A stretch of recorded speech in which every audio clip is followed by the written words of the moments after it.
Feminism എന്നത് ഈ 21-ാം നൂറ്റാണ്ടിലും പുരുഷന്മാർക്ക് അങ്ങോട്ട് മനസ്സിലായിട്ടില്ല എന്നാണ് തോന്നുന്നത്.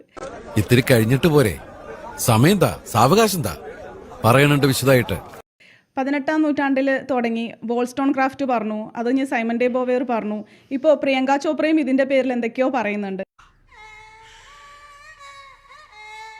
എന്നിട്ടും ഫെമിനിസം എന്താണ് എന്നുള്ളത് നമ്മുടെ പുരുഷന്മാർക്ക് തികച്ചങ്ങോട്ട് മനസ്സിലായിട്ടില്ല എന്നാണ് എനിക്ക് പലപ്പോഴും തോന്നാറുണ്ട്. ആരായത് നിന്നോട് പറഞ്ഞത്? ആരും പറഞ്ഞല്ല, ഞാൻ ചുമ്മാ ഊഹിച്ചതാ. നമ്മളെപ്പോഴും ഇക്വാളിറ്റിക്ക് വേണ്ടി പറയുമ്പോഴും ഇല്ലെങ്കിൽ ഇപ്പോൾ ഫെമിനിസത്തിൽ തന്നെ പല വിഭാഗങ്ങളുണ്ട്. ഇപ്പോൾ ട്രാഡ് വൈഫ്, ട്രഡീഷണൽ വൈഫ് എന്നുള്ളൊരു ടേം ഉണ്ട്. എല്ലാവരോടും എനിക്കൊന്നേ പറയാനുള്ളൂ, ഇതൊരു മഹാസംഭവമാണ്. അപ്പോൾ മിക്ക പുരുഷന്മാർക്കും എനിക്ക് തോന്നുന്നു ട്രാഡ് വൈഫ് എന്നൊരു ഫെമിനിസ്റ്റിനോട് ഭയങ്കര ഇഷ്ടമുണ്ടെന്ന് തോന്നുന്നു.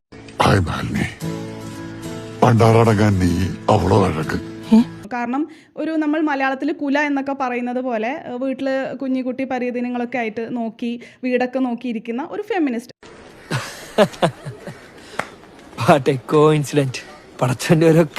എന്നാൽ നമ്മളും ഒരു ഫെമിനിസ്റ്റ് ആണെന്നാണ് ട്രാഡ് ഫെമിനിസ്റ്റുകൾ പറയുന്നത്. അപ്പോൾ ഇതിൻ്റെ അഭിപ്രായം നമുക്ക് രണ്ട് പുരുഷൂസിനോട് തന്നെ ചോദിക്കാം. ആദ്യം ഫൈസ് പറയട്ടെ. ഫൈസ് ആണ് ഈ ഫെമിനിസം എന്ന് പറയുമ്പോൾ എഴുന്നേറ്റ് തുള്ളുന്ന ഒരാൾ. പറയൂ ഫൈസ്.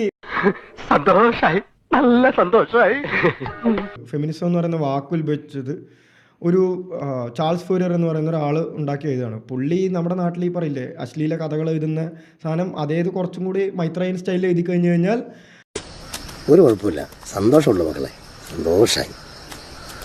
അത് പുരോഗമനമായി എന്നുള്ള ലൈക്ക് ഉട്ടോപ്യൻ തിയറി എന്നൊക്കെ പറയും. പുള്ളിയുടെ വാക്യങ്ങളൊക്കെ എടുത്തിട്ട് പുള്ളി ആ സമയത്ത് വേശ്യാലയത്തിൻ്റെ പുള്ളിയുടെ മൈൻഡ് സെറ്റിലുള്ളൊരു വേശ്യാലയത്തിൽ നിർവചിച്ചിട്ട് ഹാർമോണിയൻസ് എന്ന് പറഞ്ഞിട്ട് ഒരു വിഭാഗം ആളുകൾ സമാധാനത്തിൽ എല്ലാ ലൈംഗികതയും പരസ്പരം ഷെയർ ചെയ്ത് ജീവിക്കുന്ന ആൾക്കാരെ കുറിച്ച് എഴുതുന്നതിൻ്റെ ഇടയിൽ വന്നൊരു വാക്കാണ് ഈ ഫെമിനിസം എന്ന് പറയുന്ന വാക്ക്. തിന്നുക, ഉറങ്ങുക, ഭൂമിക്കൊരു ഭാരമായിട്ട് ജീവിക്കുക, എന്തൊരു ജന്മം കർത്താവേ. എമിലിയ പാങ്ക്രസ്റ്റ് പോലുള്ള ആൾക്കാർ ആ സമയത്ത് തുടങ്ങിയത് എങ്ങനെയാണെന്ന് പറഞ്ഞു കഴിഞ്ഞാൽ അവർക്ക് വോട്ടവകാശം എന്നുള്ള സാധനം ആയിരുന്നില്ല.